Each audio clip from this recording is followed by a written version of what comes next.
Hi, this is Lord Savlin and this is going to be one of the first unit roster guides of Total War Warhammer 3. The first one we're going to do is Grand Cathay. It's my favorite unit roster of the entire game. It's very balanced and very nice. So let's go first. The only time you would go for Lord Magistrate is if you are short on money, which you are almost never going to be as Grand Cathay. They are an economy powerhouse. So Lord Magistrate, pretty useless. His stats are not very good and you would do best to avoid him.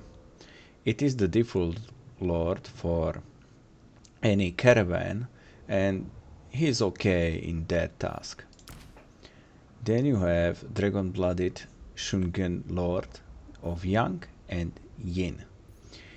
These are very useful, not as useful as the real dragons that you have access to, Miao Ying and Zhao Ming, but still very useful. They can be recruited in a Yang form or in Yin form. Now, the Yang form is the most useful one in my opinion. Why? Well, look at the spells you get.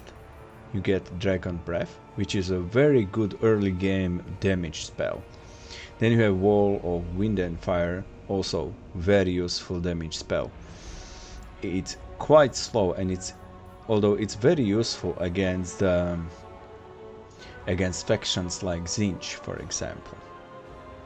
Really, against Tzeentch factions this is excellent because it drains the barrier, because it lasts for 23 seconds.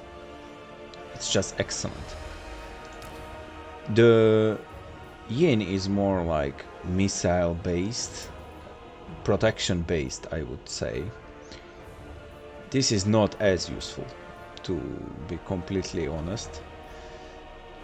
So the Storm of Shadows is pretty nice if you are going to go for Iron Hail Gunners or other ranged units that needs a lot of time to pay for themselves. For example, Crane Gunners. But if you can choose between these two, I would almost always go for Yang and not Yin. There is one spell that is pretty interesting, that is Missile Mirror. This spell could be useful if it had an area of influence, but it doesn't. You can only select one unit, and that for me just doesn't work. Now, out of two legendary lords, Miao Ying and Zhao Ming, I would say Zhao Ming is definitely more powerful lord. It's not that his melee defense is a bit better. It's mainly because he's basically a Yang lord, you know. He has access to Dragon's Breath, to Wall of Wind and Fire, to Final Transmutation, which is a good, well, decent direct damage spell against enemy lords and heroes.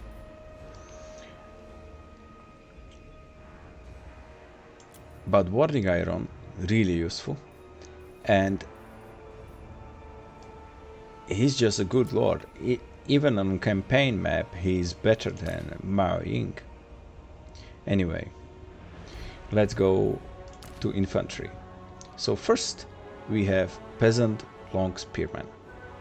These are your tier 1 basic infantry unit. They have pretty long spears and they can hold pretty well against most of the early game enemy units.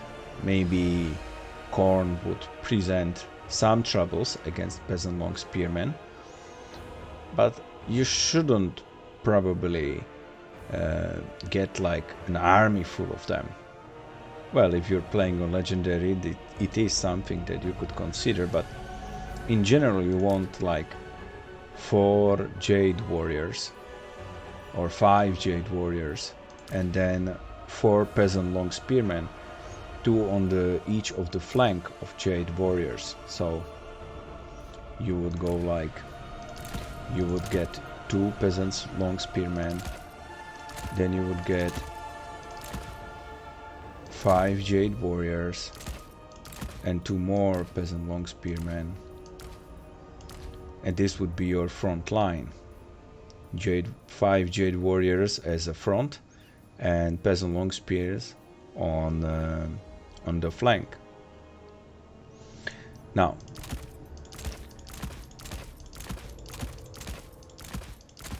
you are going to use them at the start of the game, mainly in conjunction with Jade Warriors. Jade Warriors is a tier 1 unit, a very decent tier 1 unit at that, 36 melee defense and a lot of health. Well, for a human faction at least. So you would do well to put 5 Jade Warriors and 4 Peasant Long Spearmen in your army. You could go with just 4 Jade Warriors and 4 Peasant Long Spearmen, but it's not necessary, mainly because you will get access to artillery later on. So for the first few turns it's better to run half and half infantry army and ranged army. Next you have a tier 2 unit, Jade Warriors with halberds. This will basically replace your Peasant Long Spearmen on the flanks. And then you have Celestial Dragon Guard, a tier 3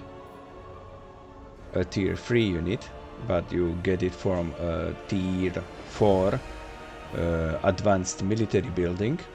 It's a very good unit. It holds incredibly well. It has a lot of armor, a lot of melee defense, some anti-large. It will do well to hold the line. Although against enemy infantry it will do slightly worse than Jade Warriors. So you should keep in mind that this unit is better holding infantry, but not better at trading blows with enemy infantry necessarily.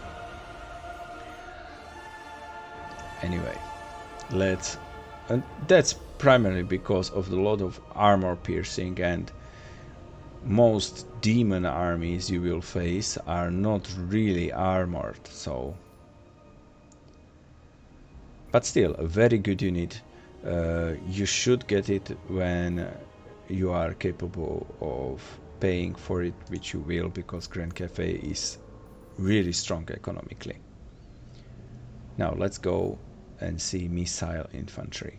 Now, peasant archers, very useful. It's not that they have a long range. 140 is not that long. 160, which Jade Warrior crossbowmen get, is much better.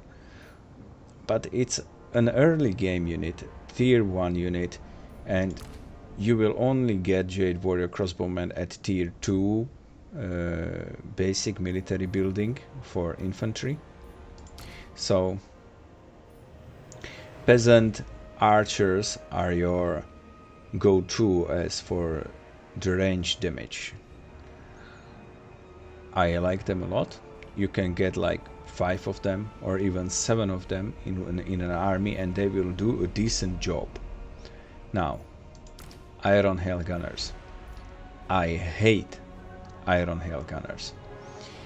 They have low range, and for a ranged infantry unit to do any kind of damage it needs some range, and 90 is just not enough. Their reload speed is also very slow. You will get like 3 volleys into something, and then this unit is completely useless. Yes, let's say that you have a Yin Lord or you have Miao Ying. You can slow down enemy infantry units, it will not do you very good, because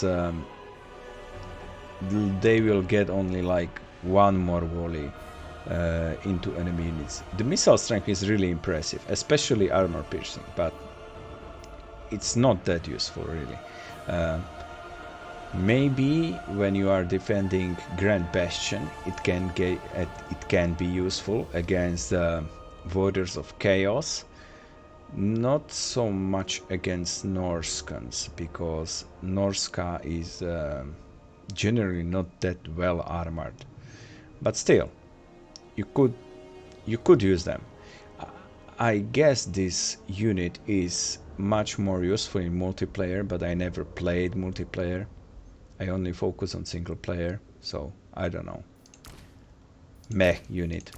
Jade Warrior crossbowmen, very useful. You want to replace all of your peasant archers with Jade Warrior crossbowmen as soon as you can. Now, you have two options: Jade Warrior crossbowmen and Jade Warrior crossbowmen with shields. I don't necessarily see the reasoning behind paying extra for Jade Warrior crossbowmen with shields, mainly because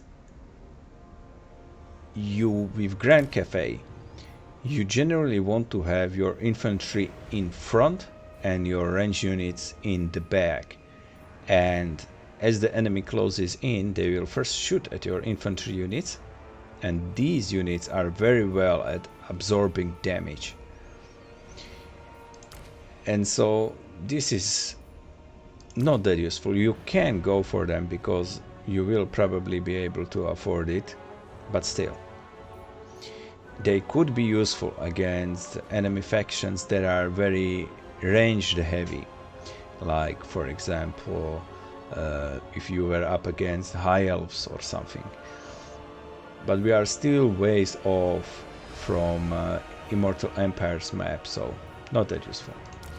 Crane Gunners. So when I first played Grand Cathay, I played with Mayo Ying, and I got 3 crane gunners for my late game army. Was it useful? Well, it's hard to get any use out of crane gunners. It's not the range is pretty good, and missile strength is also very decent. But I would argue that instead of 3 crane gunners, just stick with Jade Warrior crossbowmen until you can recruit Celestial Dragon crossbowmen. This is the best range unit in Grand Cathay. It's not as good as Ice Guards of Kislev, I think, mainly because Ice Guard of Kislev is a very good hybrid unit. Not that this unit is bad. You have a lot of armor and decent melee stats. But still, if you will get like 5 or 6 of these in the late game army, they will do absolutely a great job. So Cavalry. Now, this is really hard because Cavalry units in Total War Warhammer 3 are really weak. Especially peasant horsemen are really not that useful. So, for example, if you would go like, okay, let's build a balanced army with Grand Cathay, so let's like take like our legendary lord, and then we will go like peasant spearmen and some missile infantry, and you know what, I will get 2 peasant horsemen in it. This is absolutely not useful. You would do better to just hire 2 more peasant archers, truly. The problem with it is its stats are pretty underwhelming, and cavalry units should be used outside the formation. So you have your holding infantry and your rage units and artillery all aligned, and then you will go and use cavalry to harass the enemy infantry, enemy range units, or just hit at the back back of the army using hammer and anvil tactics. But peasant horsemen are horrible at that, and the whole harmony thing that Grand Cathay has. So for example, if you would put melee infantry in the front and ranged infantry in the back, these units would get a significant buff. But these units will not get that buff because they are away from the army. You see? So that's the problem. The similar thing is with Jade Lancers.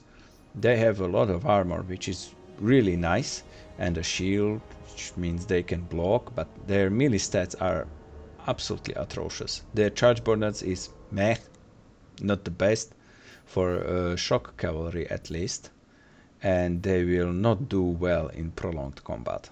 And their weapon strength is not that great for a melee cavalry unit. So you can get them in like your second tier army. For example, you want to close some rifts, so you will recruit an army and go Jade Lancers. They will do a decent job in that army, but you should avoid Jade Lancers in your main army. Now, Great Longma Riders are really useful. I used to hate them when I first played as Miao Ying, but I really learned to love them as Zhao Ming. The ability to fly is really useful. They have a lot of armor and a shield, which makes them better equipped to deal with enemy ranged units. Still, their melee attack, not that it's bad, but not the best. Melee defense is not that good, so it's still better to use them as a shock cavalry. As you can see, 75 charge bonus is really good. So how to use them? Well,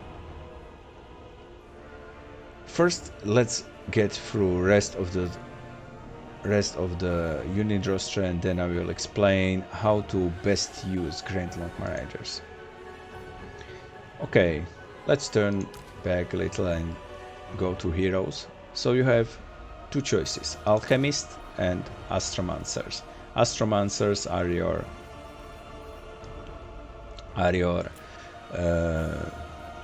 heavens lore magic user, and Alchemist is your metal lore user. So which one is better? Well, it depends. Personally, I like Alchemist better, but I can see why many people would choose Astromancer. The first thing is he gets a mount. Astromancer gets a Wujing War Compass mount, which is not that useful, but it's not atrocious or anything. The main part of having a hero in the army is harmony amplifier for me. As you will spend most of your time with your main army, Zhao Ming is a great caster. Miao Ying is a great caster. You don't need another caster in your army. But the harmony amplifier is actually pretty nice. Now, I would go Alchemist almost always, mainly because of enhanced metallurgy. If you would use Zhao Ming, you would better get the Alchemist. He's a great melee lord. Now, Miao Ying is also great at melee, but Zhao Ming's ability to survive in battle is much greater to me. And I know that their stats are not really showing the true strengths of Zhao Ming, but it is the case. Now you could bring Astromancer with Miao Ying, and they do balance themselves quite nice, although Alchemist buffs the missile damage, so Maybe you should take Alchemist even to marrying. And Alchemist gets a horse. Astromancer also gets a horse, but you would go for Wujing Compass. Still, you can bring whoever you want. Both are going to perform quite well. There is not too much difference between these two, as I would say. So, yes, they're both pretty good. Now, constructs. Terracotta Sentinels. These units are pretty great on lower difficulties. Now, they have a lot of armor, which is very good against ranged. They have a great melee attack, a magic melee attack, which is absolutely great for dealing with any soul grinders, giants, and anything that is heavily armored. For example, if you would go against Be'lakor at the end of the campaign, you would use Terracotta Sentinels a lot. Their weapon strength is just awesome. They don't have a lot of defense, but they have a very high HP pool. So really useful. You shouldn't bring too much of them in your main army. I would go for like 2, max 3. Now, flying war machines, sky lanterns. Now, these are some of the most misunderstood units in the entire game. I see plenty of Total War YouTubers saying they suck, and yes, you would probably do better to just bring another Jade crossbowman unit, for example. But they can do some damage. The thing is, they have a fairly good range and missile strength. The problem is there are only 4 models on each Sky Lantern shooting. You would do well to put them in front of your army, although that is very risky because of the enemy ranged units. So when would you use Sky Lanterns? Well, you wouldn't use Sky Lanterns against Tzeentch, that I can tell you.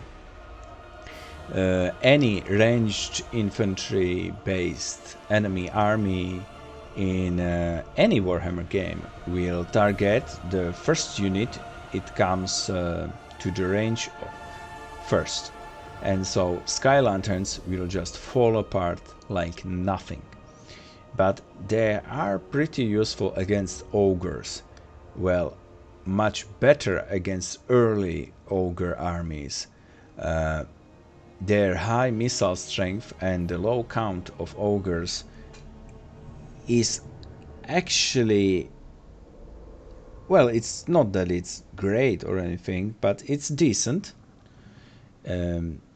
It's much better than Iron Hail Gunners against ogres, I can tell you that much. Ogres are just too fast. Iron Hail Gunners would not get 2 shots at them, probably. Skyjunks, very useful unit. Is it more useful than Fire Rain Rocket? Well, here's the thing. Fire Rain Rocket sometimes has accuracy problems. They can hit your own units, and because of the power of this unit, 622 missile strength, they will damage your army pretty bad. Skyjunks, on the other hand, are flying units. So, which one should you take? Skyjunks or Fire Rain Rocket? Well, that depends. If you're going against a slow-moving army, I would get Fire Rain Rocket. If you are going up against fast-moving units, enemy, for example Slanesh, I would go Skyjunk over Fire Rain Rocket. Now they also have bombs, Skyjunk bombs. These are pretty good. They have a large area of impact. They have a small area of impact, but if used correctly they can be really useful. If you are going up against Be'lakor, you should always take sky junks over fire rain rockets, and the reasoning for that is pretty simple. Sky junks fly, while fire rain rockets will sit behind your enemy lines, and in the last survival battle at Forge of Souls, there aren't many places where you can place fire rain rocket to pay its upkeep, but sky junk will always be useful. Now let's go for the rest of the artillery. Now, Grand Cannon is an okay artillery unit. It's much better at dealing armor piercing early than Iron Hail Gunners. You should definitely do a Grand Cannon. Should you bring Grand Cannon to late game? If you have a place in your army, then perhaps. The problem is the missile strength of 222 against highly armored targets is really good, and the range of it is impressive, but I would argue that instead of bringing more Grand Cannons, bringing more Sky Junks or Fire Rain Rockets is also a viable strategy. Now, Wooing War Compass. I don't like this unit. The spells it gets, Celestial Comet and Celestial Lightning, not that useful, especially because you are going to run armies that already have magic users in them. Now the weapon strength looks absolutely amazing, but it's not that great. So, for example, let's see, constructs 600, Wooing War Compass 160. If you were to go and pick between constructs and Wooing War Compass, I would definitely go Terracotta Sentinel. Wooing War Compass is just not that good of a unit.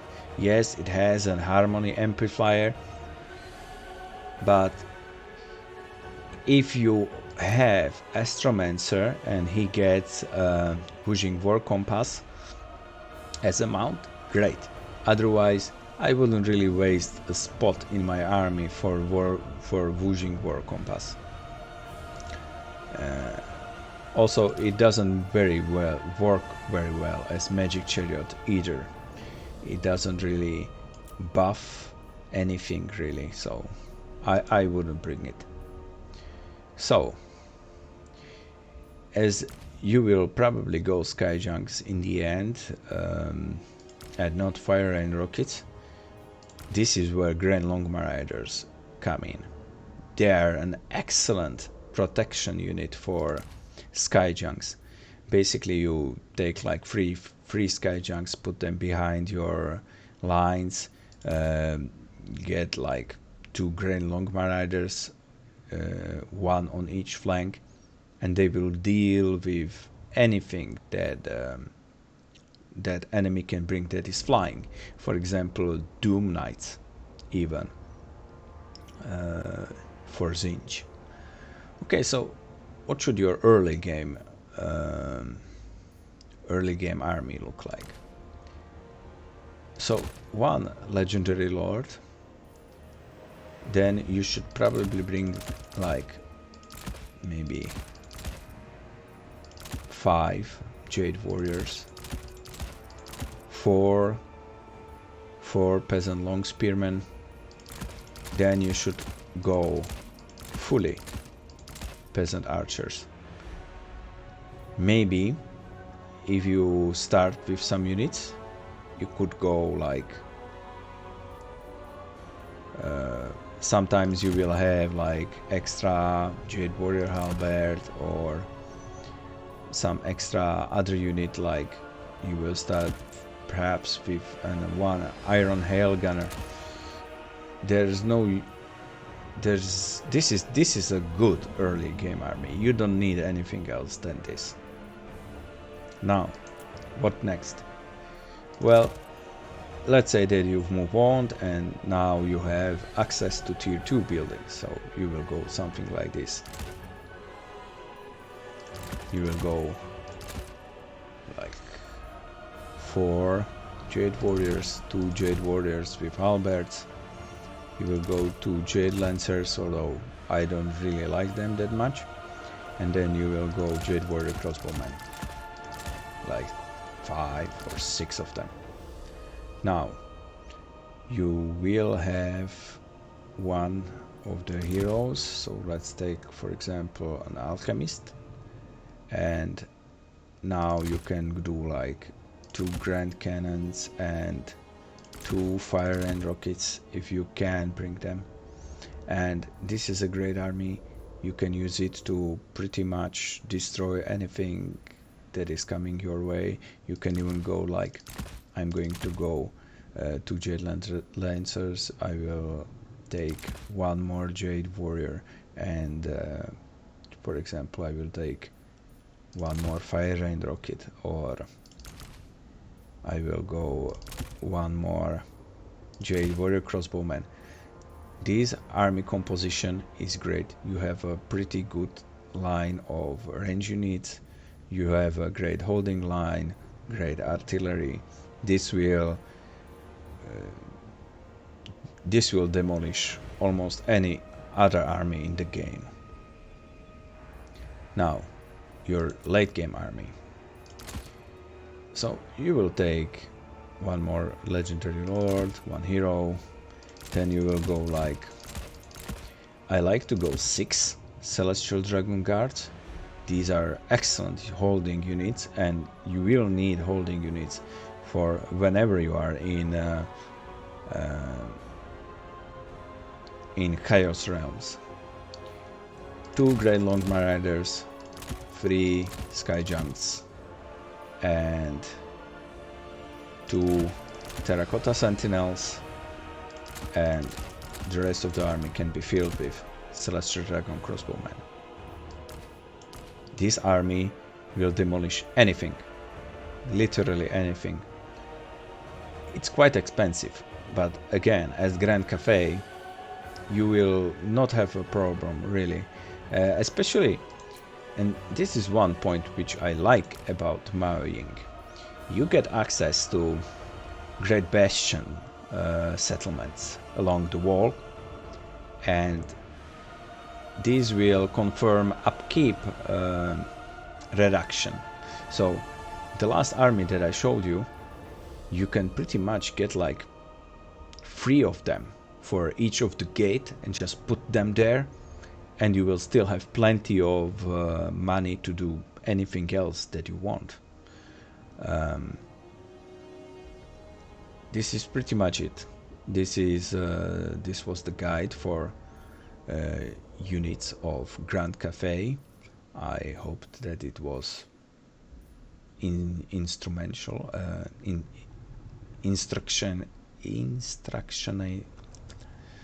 I hope it helped.